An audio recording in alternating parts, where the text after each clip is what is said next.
Who we got with us today? We got Zachary Post, man, the president and CEO of Elite Homegirls Academy and Elitist Brand. Tell us, give us some background on you, Mr. Zach. All right, so I would say I'll start with the cannabis. Like, I got into cannabis back when the state of Missouri went legal.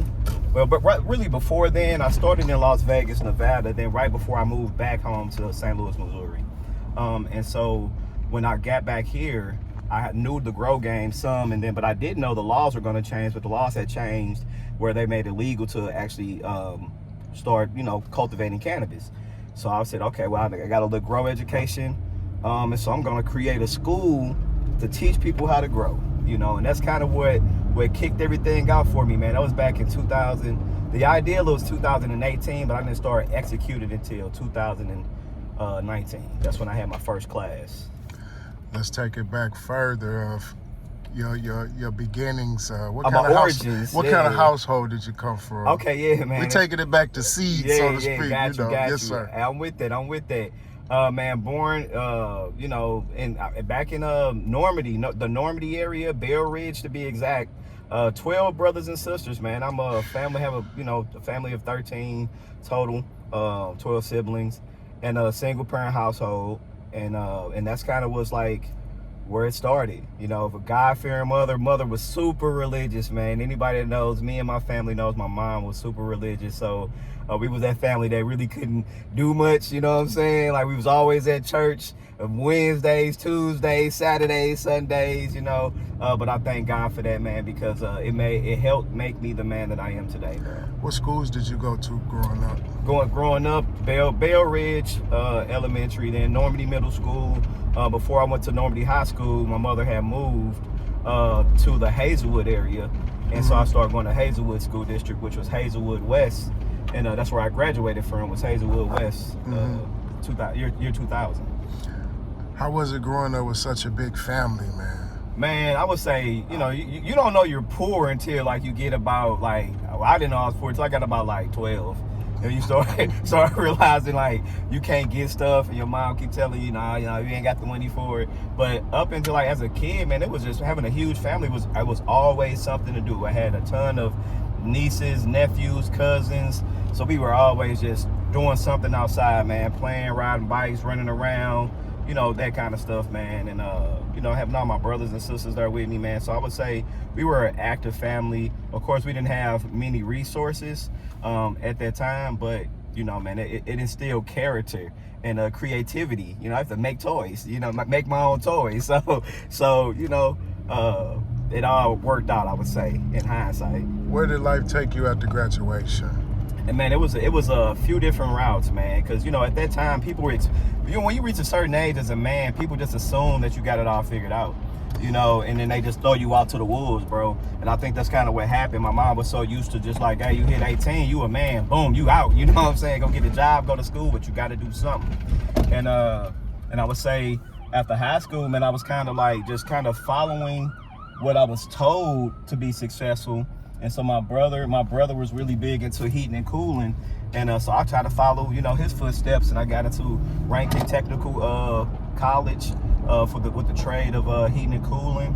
Had a job at an apartment complex, been like a maintenance man and so on. But of course, when something's given to you too easy, man, I pissed it away, messed it up, man. Was doing stupid stuff that I shouldn't have been doing, and ended up losing that job, losing my scholarship for Rankin, and just kind of like just floating, man. I had like a period where I was just trying to figure out what it is that I needed to do, not even wanted to do, but what did I need to do. And so went through that for a couple of years, man, and then got into ceramic tile flooring, started figuring that out. And so I learned that trade, just started hitting the ground running with that. Worked for a company, and also I did side work until it was time to move to Las Vegas, man. And then I moved to Las Vegas. Yeah, I moved to Las Vegas. What happened in Vegas? So Vegas I'll say is where it taught me how to run with the hyenas, man. Like, or run with the cheetahs, I would say, put it to you that way. Because Vegas really wasn't a racist society, right? Like, coming from Missouri, we all you can feel the racism in Missouri.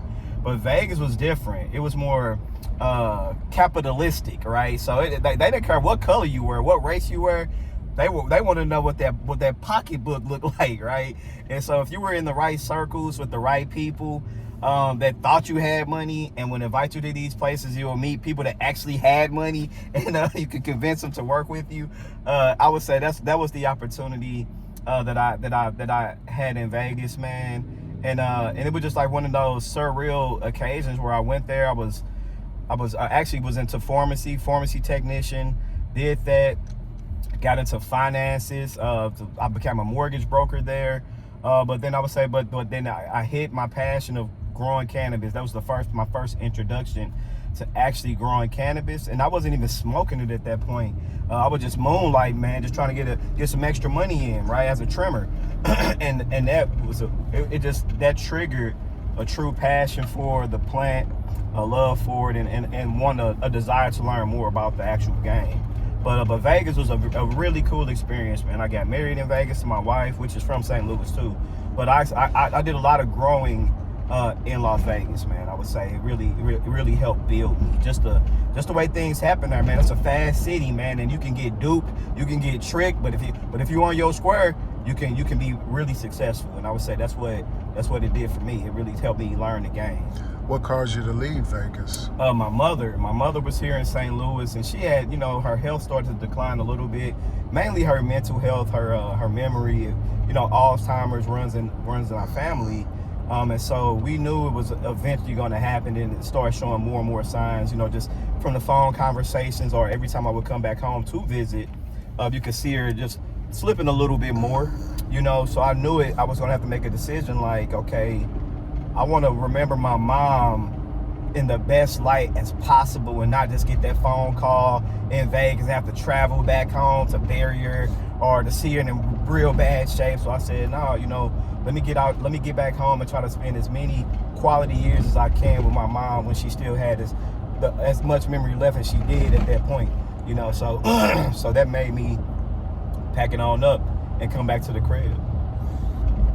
Getting back to St. Louis from Vegas, how was that transition? Man, it was a rough one. I was depressed, man. I ain't gonna even, and I ain't even no depressed dude.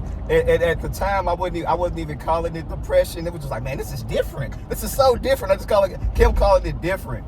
But what I realized is like it was different, yes, but it was like my response to it was just like, man, it was just taking a toll on me mentally, financially. Because when I left Vegas, I was a mortgage broker for Wells Fargo. Had a pipeline full of loans, man, closing $300,000-$400,000 deals wasn't $400,000 deals wasn't nothing in Vegas. Had a decent network because it was capitalistic. It wasn't race based. I moved back to the crib, and it's a good old boys club, and I realized that real quick, where everybody was tied into they clique, they group, they set, and this is on a corporate level. And I wasn't here long enough. I would say in those years that you're building those relationships, I was in Vegas building those relationships. So when I got back here, my relationship, my networking game wasn't strong. And then these people their relationships are so concrete that, hey, I was a new kid on the block, And then unfortunately, man, trying to, people say, well, deal with your own culture, deal with your own community. Unfortunately, man, there wasn't as many African Americans trying to buy no houses, get approved for no loans. When I moved back, man, the average loan amount for African American at that point that I was dealing with was probably about $100,000, $150,000, And when I was used to having a pipeline of $400,000 or $500,000 loans each, so I had to kind of deal with that turbulence, man, and kind of bounced around a little bit, but then it just wasn't working out for me as I wanted to. Then I got into stocks, and I became a stockbroker with TD Ameritrade. They had an opportunity to take the Series 7. You could study on a dime, and they would pay you to basically learn. And I did that, man, and I passed that test, man. Probably one of the hardest challenges that I faced as of recent, where, man, I passed the Series 7, bro, became a stockbroker. And it was all grit in the middle of having a kid, where it was a trying time, but I made it, man.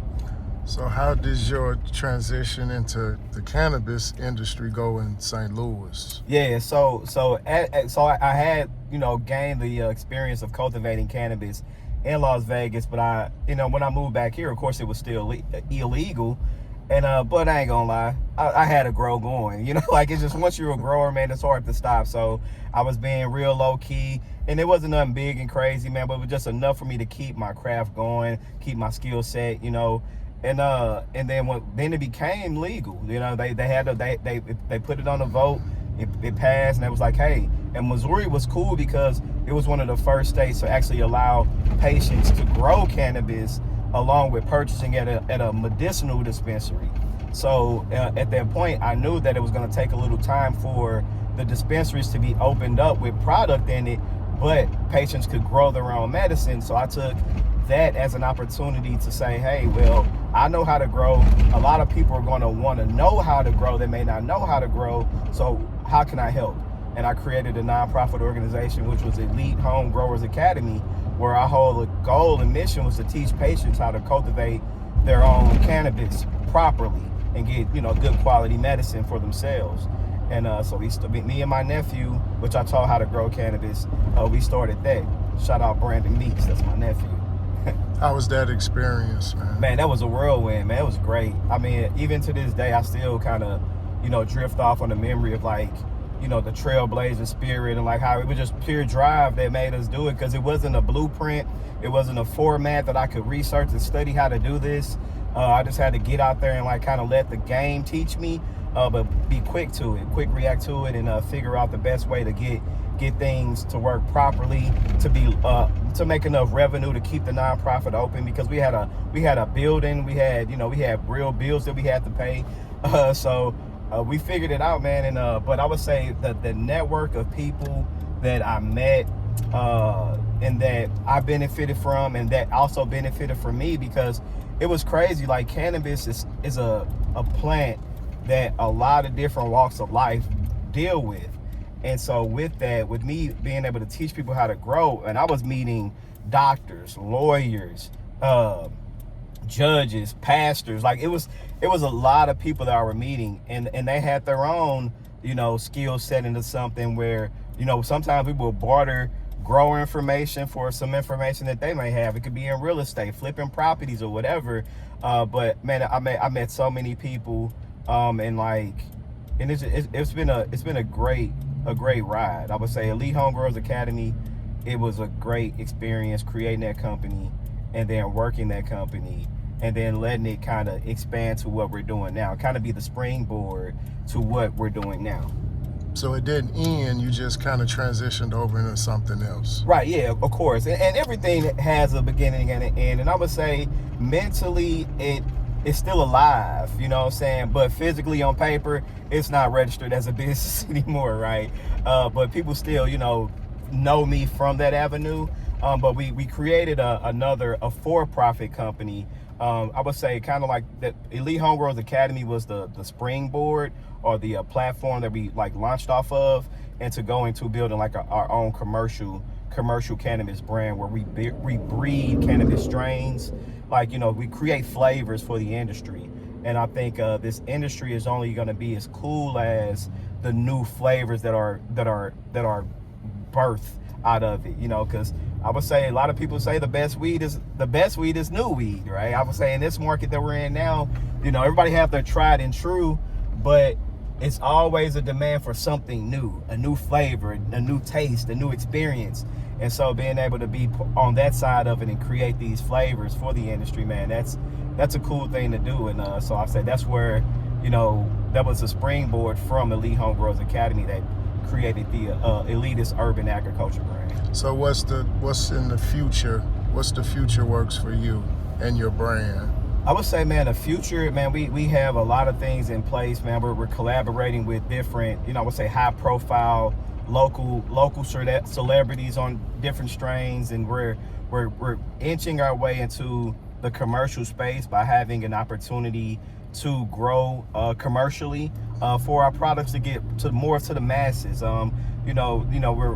have a small batch kind of grow now, but we're looking to really expand that, and not just the flower, but the seed wise. We create genetics, and we're looking to expand those genetics nationwide. We have a ton of different connections in California, Oklahoma, New York City, or they want the cuts, they want our genetics, but it's all about the logistics and making sure we're just not giving stuff away for some notoriety. We want to make sure that it works to the point where we're building something and we're helping somebody build something. So we're just not trying to give our stuff away just for the sake of saying, okay, we're in New York. Like, no, it has to make sense. So I would say that's what we're working on now. But overall, I would say that's what the Elitist brand will do. We're gonna establish ourselves as a brand of breeders that create great flavored cannabis that the world will know and love.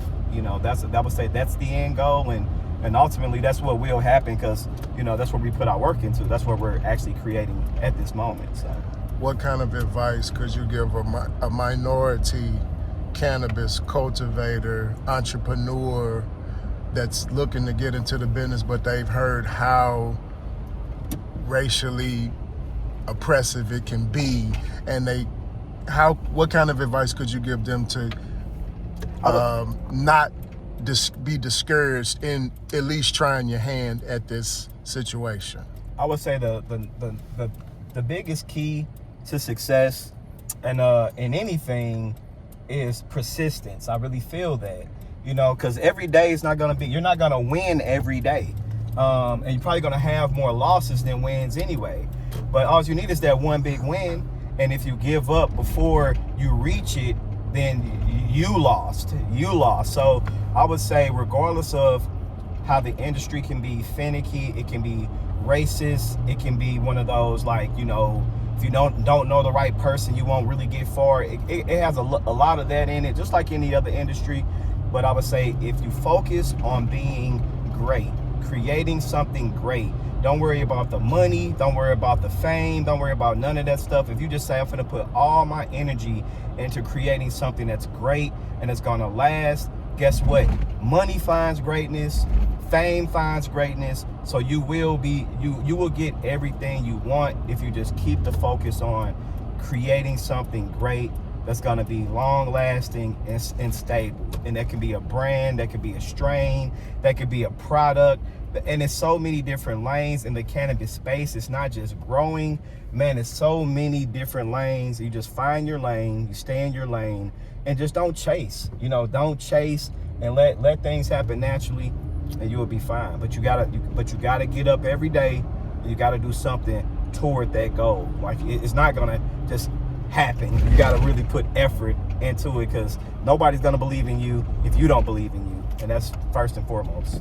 Any social media, any platforms, anything where you can be contacted if people want to reach out for information and knowledge and wisdom, any ways that they can contact you? Oh yeah, for sure, man. You know, we have a strong presence on social media. Facebook, you can find us at the Elitist Urban Agriculture.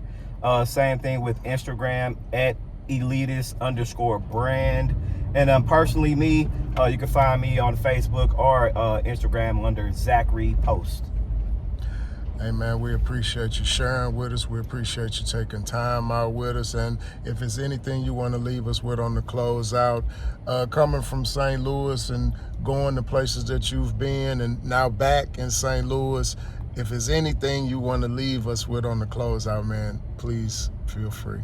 I would say you can't let your environment dictate your outcome, and that's the main thing. So no matter where you're at, like that drive that's inside of you, don't let your outside environment suppress that. You know what I'm saying? So no matter where you at, just get up and put that greatness out there to the world, and you will get you will get out of it what you put into it. Bottom line. So I would say that's what I want to leave this platform with, and I appreciate the opportunity to tell my story. You know, thank you for pulling up on me, man, and giving me this opportunity. Hey man, we appreciate you. We wish you all the best. We salute you. Thank you very much. Peace. Thank you.